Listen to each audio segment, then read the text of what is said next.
ici en piste avec Marco Kutscher et Cash, son Holsteiner, fils de Carthago, bien connu dans tous les plus grands concours du monde. Sans faute première manche. Hein.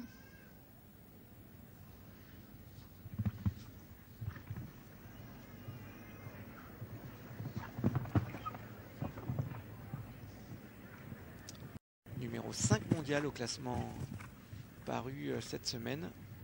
Un classement toujours dominé par le Canadien Eric Lamaze devant Kevin Stott.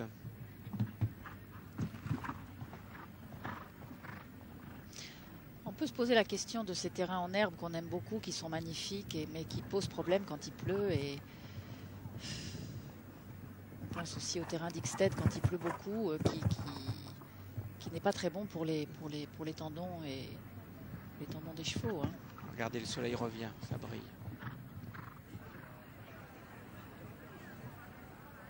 Il est en train de nous refaire un magnifique tour, hein, Marco. Ouais.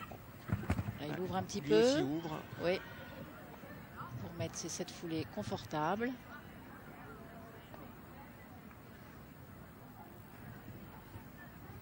Le double pour le deuxième double sans faute de l'après-midi. Ce n'est pas une surprise, Marco Kutscher, une des stars du circuit. Ah, ils vont être bien les Allemands. Hein. Ouais, les Allemands et les Suédois chez eux.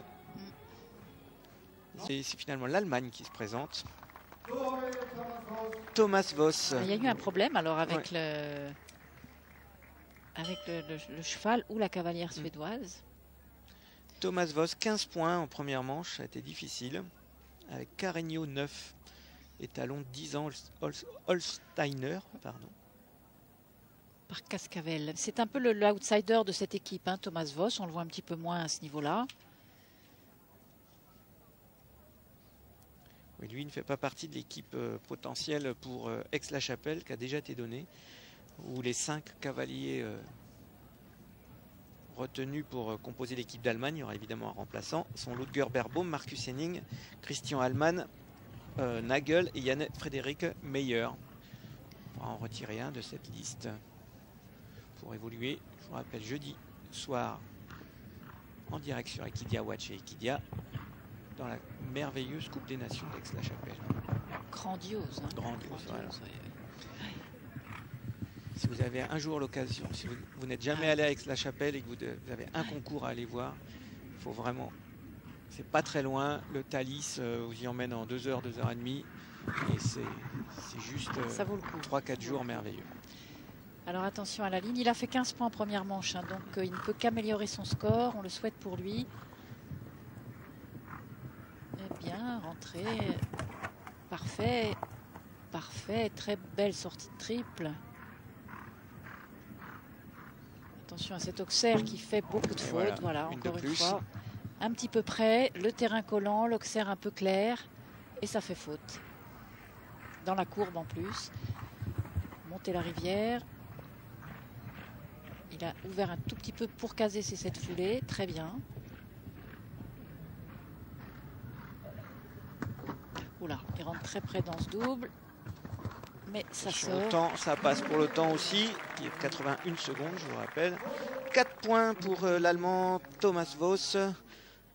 4 points qui comptent pour l'instant, oui. Puisque Marco Kutscher avait fait sans faute. L'Allemagne, retour de l'Allemagne avec Karsten Otto Nagel et Corradina, un couple maintenant bien aguerri, vice-champion d'Europe derrière Kevin Stott à Windsor.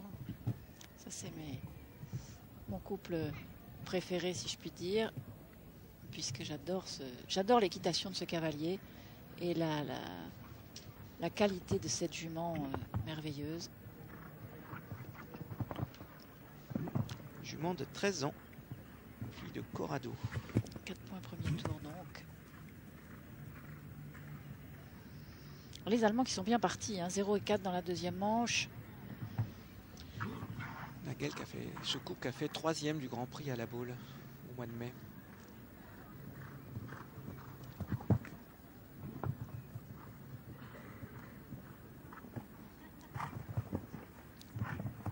Alors lui c'est carrément passage de Cavaletti Hein, il a fait cette ligne avec une facilité déconcertante.